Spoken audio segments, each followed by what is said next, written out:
Hello learners. ऐसा हो सकता है कि आपने टेंसेस की बहुत सारी वीडियोस देखी हों। ये भी हो सकता है कि आप टेंसेस को सीखने के लिए बहुत सारे कोचिंग इंस्टीट्यूट गए हों। लेकिन क्या आज भी आप टेंसेस की सही समझ रखते हैं? क्या आप आज टेंसेस को लेकर कॉन्फिडेंट हैं? क्या आप टेंसेस को समझकर सेंटेंसेस बना पाते हैं?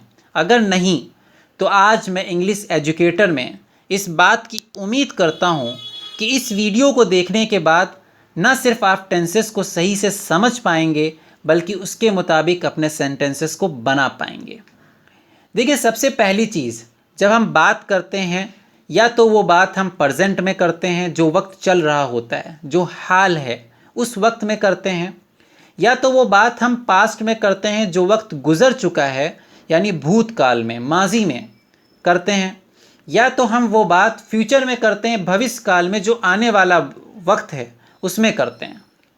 अगर मैं प्रेजेंट की बात करूं तो इसमें 3 तरह के सेंटेंसेस बनते हैं: present indefinite tense, present continuous tense, present perfect tense. अब सबसे पहली चीज़, प्रेजेंट के सेंटेंसेस को पहचानेंगे कैसे? प्रेजेंट के सेंटेंसेस को पहचानने के लिए अगर उसके अंत में हैं या हूँ लगा है तो इसका सीधा सा मतलब है कि वो टेंस प्रेजेंट का है। इतना आप अपने दिमाग में डाल लें।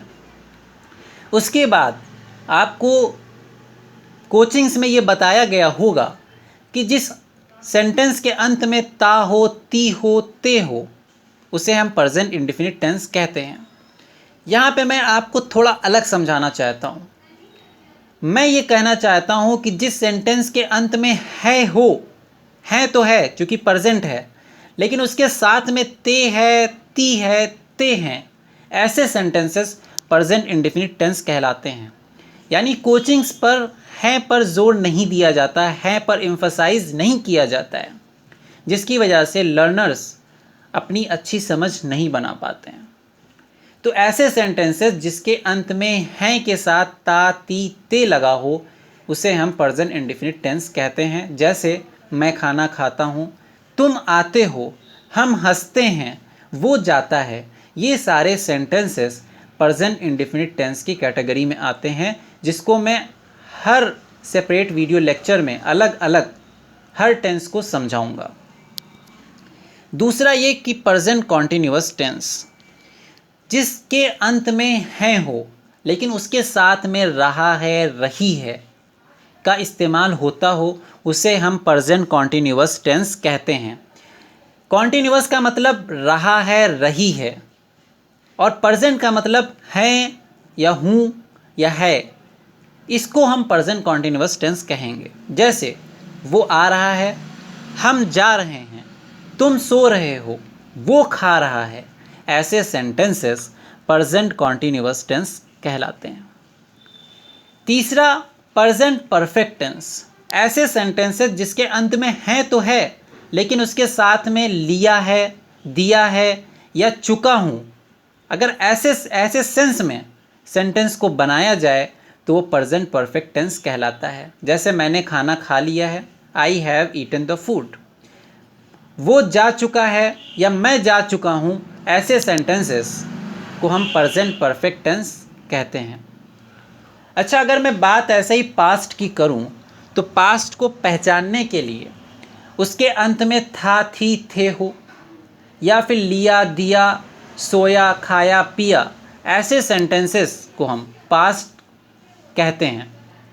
अब पास्ट में भी 3 तरह के सेंटेंसेस बनते हैं: एक पास्ट इंडेफिनिट टेंस, एक पास्ट कॉन्टिन्यूअस टेंस और एक पास्ट परफेक्ट टेंस। जब हम पास्ट इंडेफिनिट टेंस की बात करते हैं तो इसमें नॉर्मली जो सेंटेंसेस बनते हैं वो खाया, लिया, पिया, सोया, जिसके भी अंत में हो उसे हम पास्ट इंडेफिनिट टेंस कहते हैं। लेकिन कुछ ऐसे सेंटेंसेस जिसके साथ में ता के साथ थे, आखिर में थे हो और उसके साथ में ता लगा हो, वो सेंटेंसेस भी पास्ट इंडेफिनिट टेंस कहलाते हैं। लेकिन वो हम तब बनाते हैं जब हम कोई हैबिट बता रहे हों।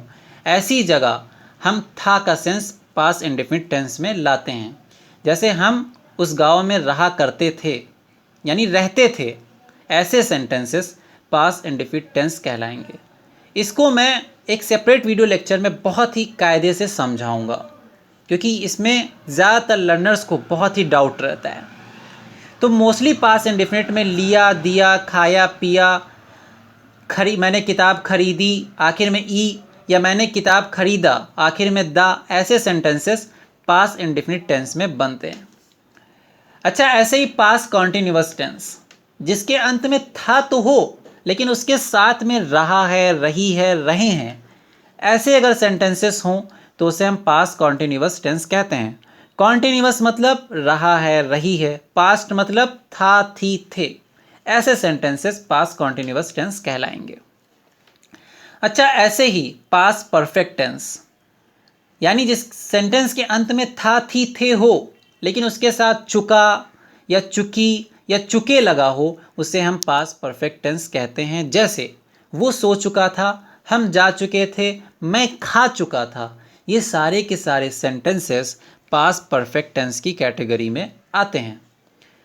अब इसके बाद अगर मैं फ्यूचर की बात करूं, जिस सेंटेंस के अंत में गा, गी, गे हो, उसे हम फ्यूचर कहते हैं। इसमें भी 3 तरीके के सेंटेंस बनते हैं: future indefinite tense, future continuous tense, future perfect tense. अब तीनों को अलग अलग समझें तो फ्यूचर इंडेफिनिट टेंस जिसके अंत में गागी गे हो और किसी काम को फ्यूचर में करना पता चल रहा हो, जैसे मैं खाऊंगा, तुम जाओगे, हम हंसेंगे, ऐसे सेंटेंसेस को हम फ्यूचर इंडेफिनिट टेंस कहते हैं कि कोई भी काम फ्यूचर में करने की बात की जा रही हो, ऐसे सेंटेंसेस फ्यूचर इंडेफिनिट टेंस कहलाएंगे। अच्छा, ऐसे ही वो सेंटेंसेस जिसके अंत में गागी गे तो हो, क्योंकि फ्यूचर की बात कर रहे हैं, लेकिन उसके साथ में रहा है, रही है, रहे हैं अगर आए तो उसे हम फ्यूचर कॉन्टिन्यूअस टेंस कहते हैं। जैसे वो खा रहा होगा, हम जा रहे होंगे, तुम सो रहे होगे, ऐसे सेंटेंसेस को हम फ्यूचर कॉन्टिन्यूअस टेंस की कैटेगरी में रखते हैं। अच्छा, इसके बाद future perfect tense. Future perfect tense के अंत में होगा, होंगी या होंगे ये आता है, लेकिन उसके साथ में चुका या चुके या चुकी आए तो ऐसे सेंटेंसेस फ्यूचर परफेक्ट टेंस कहलाते हैं। जैसे वो खाना खा चुका होगा, हम सो चुके होंगे, वो जा चुका होगा, ऐसे सेंटेंसेस फ्यूचर परफेक्ट टेंस कहलाते हैं। तो ये था इंट्रोडक्शन। इसके बाद मैं हर एक टेंस की और हर एक सेंटेंस की मैं अलग अलग एग्जाम्पल्स के साथ वीडियो लाऊंगा, जहां पर मैं ये उम्मीद करता हूं कि आप अपने कॉन्सेप्ट को बहुत ही अच्छे तरीके से क्लियर कर पाएंगे। अच्छा, एक चीज़ और कि परफेक्ट कॉन्टिन्यूअस टेंस, जिसमें present perfect continuous tense, past perfect continuous tense और फ्यूचर परफेक्ट कॉन्टिन्यूअस टेंस, जिसमें हम किसी भी काम को वक्त के साथ करने को बताते हैं, इसका मैं एक सेपरेट वीडियो लेक्चर लाऊंगा और इसको मैं एक सेपरेट वीडियो लेक्चर में बहुत ही अच्छे से डिफ़ाइन करूंगा। उम्मीद करता हूं कि आप इस वीडियो को देखने के बाद कुछ हद तक अपने कॉन्सेप्ट को क्लियर कर पाए होंगे। अगर आप इसको क्लियर कर पाए हैं तो अपने दोस्तों को ज़रूर भेजें और लाइक और सब्सक्राइब ज़रूर करें।